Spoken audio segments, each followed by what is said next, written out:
Today we discuss about cell. So what is cell? The cell are structural and functional unit of living organisms. Okay, the cell. Now look at this. এখানে সাম ইনভেন্টরের নাম আমি দিয়েছি the cell, dead cell, first invented by Robert Hooke.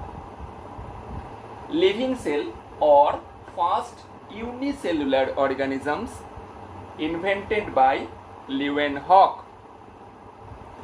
Plant tissue first invented by Sladen, and animal tissue first invented by Swan. Those Sladen and Swans form a theorem called cell theorem. According to the cell theorem, all living organisms are made up by cell. These are cell theory, and this cell theory proposed by Sladen and Swan. Sladen and Swan also both are proposed cell theory. Both together proposed cell theory. Now we discuss about the structure of cell.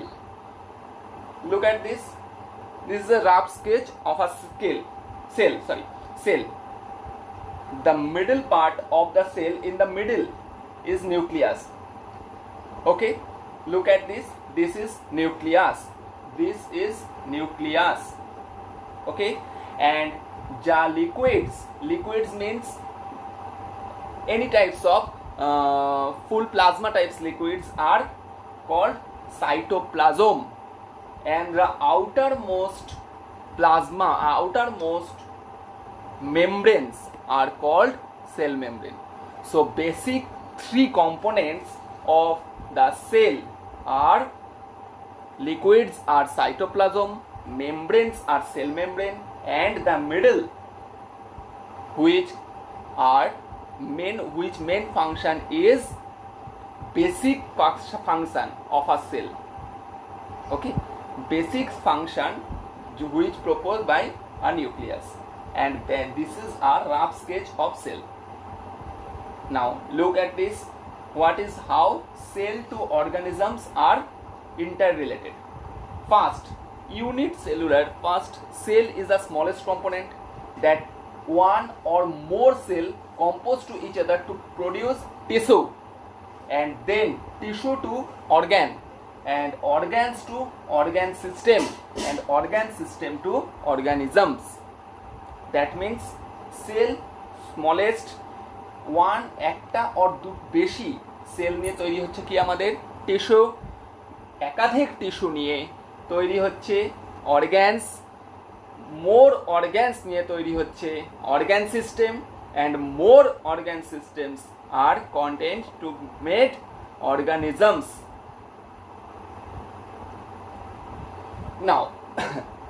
Now we discuss about the size of number.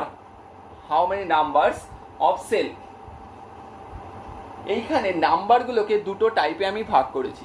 একটা হচ্ছে unicellular মানে কিছু ক্ষেত্রে একটা sell নিয়ে গঠিতই জীবদের দেখা যায়, এদের বলা হয় unicellular organisms. One example of unicellular organisms is amoeba. So unicellular organisms যারা, তাদের একটা সেল নিয়েই বডি স্ট্রাকচার তৈরি হয়. আর একটা কি আছে multi cellular, that means two or more cell নিয়ে তৈরি হচ্ছে তাদের body parts. As example human and trees. Okay, now we discuss about size of cell. এখানে আমি কয়েকটা ভাগে ভাগ করেছি সাইজগুলো নিয়ে. এই সাইজ বলার সময় আমি একটা ছোট্ট কনসেপ্ট বলে রাখি. সাইজ যখন ডিসকাস করব, সাপোজ একটা এলিফ্যান্ট রয়েছে আর হিউম্যান, ঠিক আছে, ন্যাচারাল কনসেপ্ট আমাদের মাথায় ছোট বুদ্ধিতে কি আসে যে এলিফ্যান্টের ক্ষেত্রে প্রত্যেকটা সেল অনেক বড় বড় হবে, কারণ হচ্ছে এর আকারটা অনেক বড়. আর হিউম্যানের যেহেতু এলিফ্যান্টের থেকে চেহারা হোক, বডি স্ট্রাকচার ছোট, সেই কারণে সেলগুলোও ছোট হবে, কিন্তু সেই কনসেপ্ট টোটাল ভুল। টোটাল অর্গানিজমসের তার মানে হাতির যে টোটাল স্ট্রাকচার বলো, তার মানে এই নয় ওর সব সেলগুলো বড় বড় আকারের হবে। এইখানে যেমন একটা এক্সাম্পলে আমি বুঝিয়েছি যে এই আরবিসিও একটা সেল। আরবিসি মিন রেড ব্লাড কর্পাসেলস, লোহিত রক্তকণিকা। এই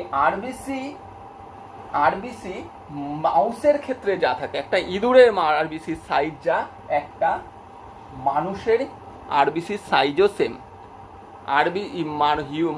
মাউস ছোট বলে তার আরবিসি ছোট হবে, আর মানুষ বড় বলে তার আরবিসি বড় হবে, সেটা কখনোই ঠিক নয়।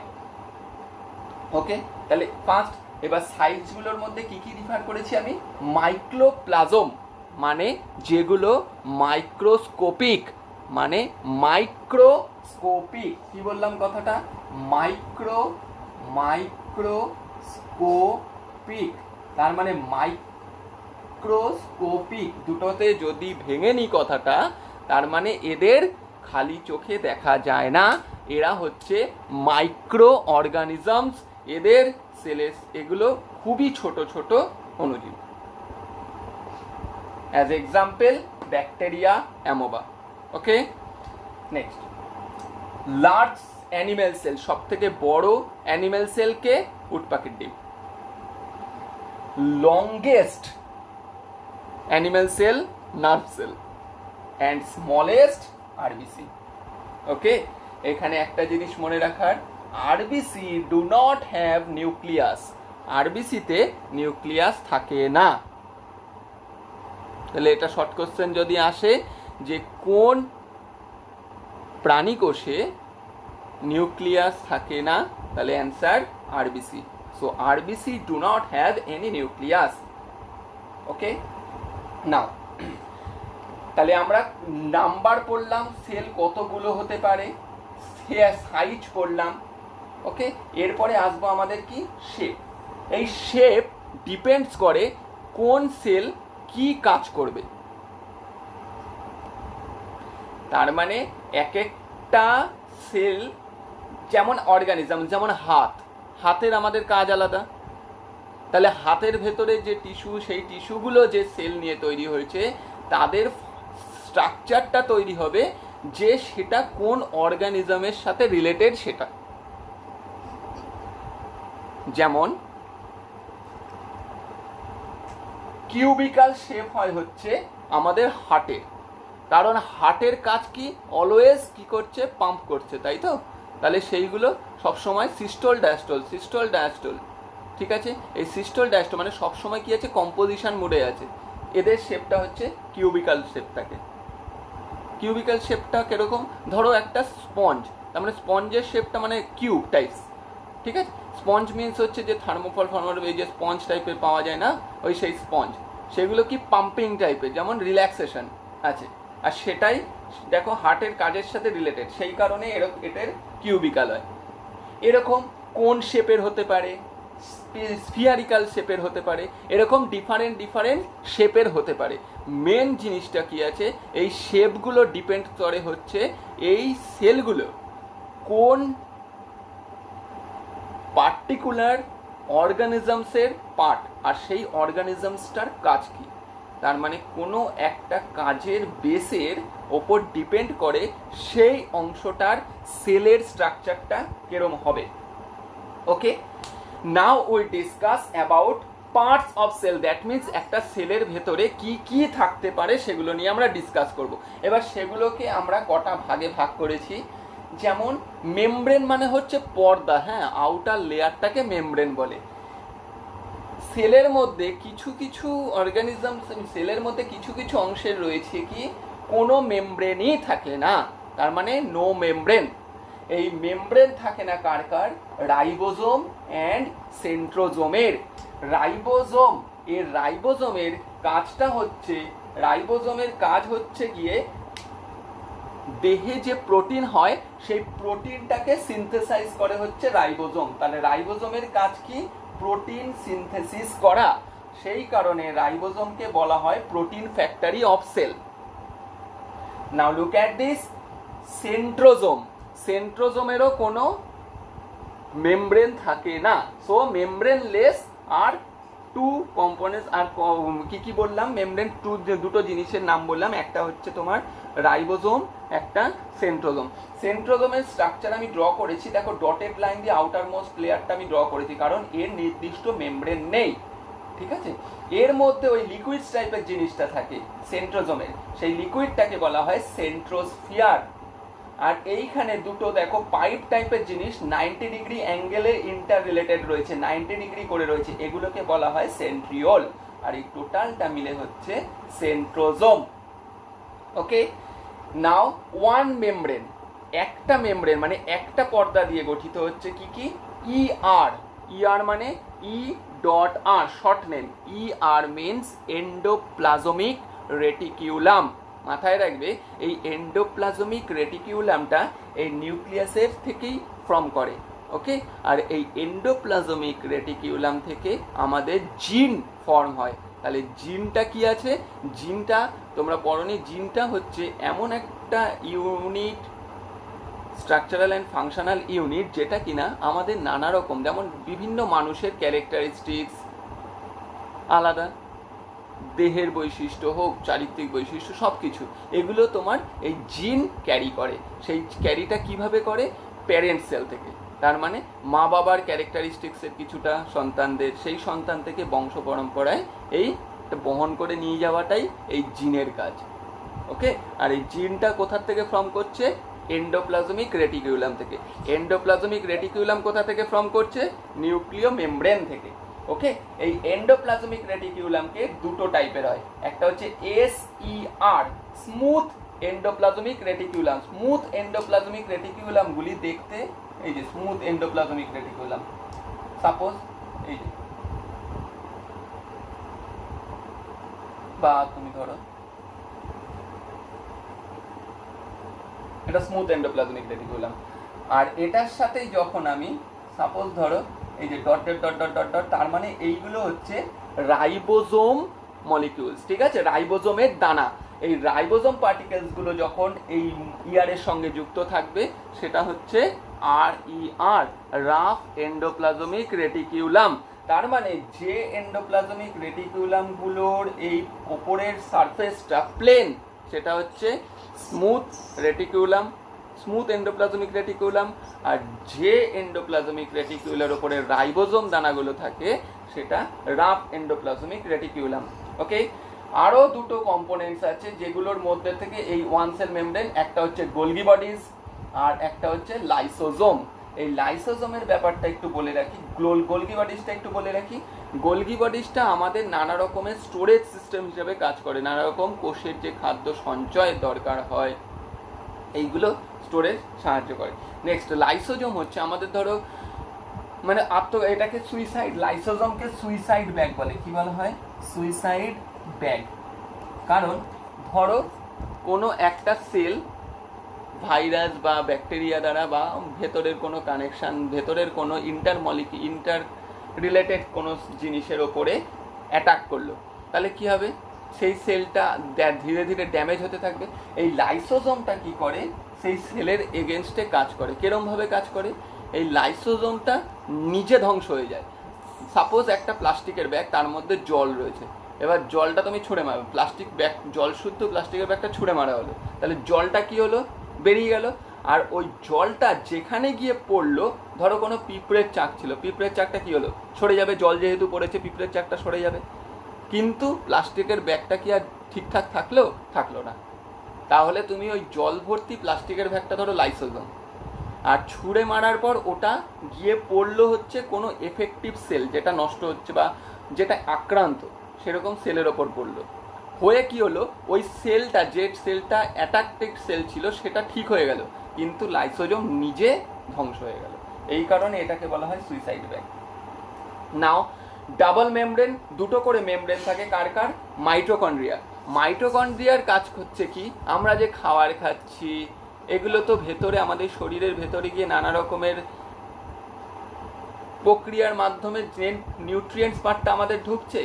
সো মেন এই খাদ্যগুলো তৈরি করার জন্য, উদ্ভিদ হোক বা প্রাণী হোক, একটা শক্তির দরকার হয়, আর এই শক্তিটা স্টোর করে হচ্ছে এই মাইটোকন্ড্রিয়া। এই কারণে একে পাওয়ার হাউস বলা হয়। নেক্সট হচ্ছে নিউক্লিয়াস। নিউক্লিয়াসটা হচ্ছে most essential part of the cell, যেটা সেন্টারে থাকে, ফার্স্টে বলেছিলাম। So this is called brain of cell. নিউক্লিয়াসটাকে আমি ছবি এঁকেছি। নিউক্লিয়াসের দুটো লেয়ার আছে, okay, interrelated chain system ভাবে থাকে। এর মিডলে যেটা থাকে সেটা হচ্ছে নিউক্লিওলাস। নিউক্লিওলাস এর চারিদিকে যে রেটিকিউলাম, তার মানে জাল জাল অংশ ভেতরে থাকে, সেটা নিউক্লিও মেমব্রেন। এর ভেতরেও ওরকম লিকুইডস টাইপের জিনিস থাকে। এই লিকুইডসটা অনেকটা জেলি টাইপস, মানে পুরো জলের মতো লিকুইডস না, জেলি টাইপস লিকুইড, অর্ধেক তরল অর্ধেক সলিড, ওকে। সো এই লিকুইডসটাকে বলা হচ্ছে নিউক্লিওপ্লাজম, ওকে। আর এই যে এই মেমব্রেন, এখান থেকেই ওই বলেছিলাম ইয়ার এন্ডোপ্লাজমিক রেটিকিউলামটা ফর্ম করে, ওকে। এরপরে আরেকটা কম্পোনেন্টস হচ্ছে ভ্যাকুয়ালস। ভ্যাকুয়ালস কি আছে? ভ্যাকুয়ালসের স্ট্রাকচারটা লার্জ হচ্ছে গিয়ে প্লান্ট সেলের ক্ষেত্রে, আর স্মল হচ্ছে গিয়ে অ্যানিম্যাল সেলের ক্ষেত্রে। প্লান্টের ক্ষেত্রে এই ভ্যাকুয়ালগুলো কি করে? স্টোরেজ সিস্টেম হিসাবে কাজ করে, মানে খাদ্য সঞ্চয় রাখে, ঠিক আছে। আরেকটা জিনিস যেটা প্লান্ট সেলেই থাকে, অ্যানিম্যাল সেলে দেখা যায় না, সেটা হচ্ছে প্লাস্টিড। এই প্লাস্টিড 3 রকমের হয়। প্লাস্টিড 3 রকমের, এখানে ছোট্ট করে আমি দেখিয়ে দিচ্ছি। প্লাস্টিড 3 রকমের। একটা হচ্ছে ক্লোরোপ্লাস্টিড, যেটা কি করে? ফটোসিনথেসিসে সাহায্য করে। তাহলে মেনলি এই ক্লোরোপ্লাস্টিড কোথায় থাকার কথা? যারা পাতা দিয়ে সালোক সংশ্লেষ ফটোসিনথেসিস করে, উদ্ভিদের পাতায় থাকবে। রোমান 2 হচ্ছে গিয়ে লিউকোপ্লাস্টিড, আর একটা হচ্ছে রোমান 3, সেটা হচ্ছে ক্রোমোপ্লাস্টিড। তাহলে এক রকমের প্লাস্টিক থাকছে হচ্ছে আমাদের পাতায়, যেগুলো হচ্ছে গিয়ে ফটোসিনথেসিসে সাহায্য করছে। আরেকটা থাকে হচ্ছে তোমার পাতার, যেগুলো হচ্ছে উদ্ভিদ আর স্টিম, রুটস। দেখো সব কিছুর কিন্তু ডিফারেন্ট ডিফারেন্ট কালার। এই কালারটা বহন করে হচ্ছে যে এরকম একটা প্লাস্টিড, ওকে। আরেকটা, মানে এটাও প্লাস্টিডের একটা কাজ। ডিফারেন্ট 3টে প্লাস্টিড 3 রকম ডিফারেন্ট কাজ করে। আরেকটা হচ্ছে তোমার, তাহলে ক্লোরো হলো, লিউকো হলো, আরেকটা হচ্ছে ক্রোমোপ্লাস্টিড, ওকে। 3টে প্লাস্টিড ডিফারেন্ট ডিফারেন্ট 3টে কাজ করে। একটা হচ্ছে কালার বহন করে নিয়ে যায়, একটা হচ্ছে তোমার ফটোসিনথেসিসে সাহায্য করে, আর একটা হচ্ছে নানা রকমের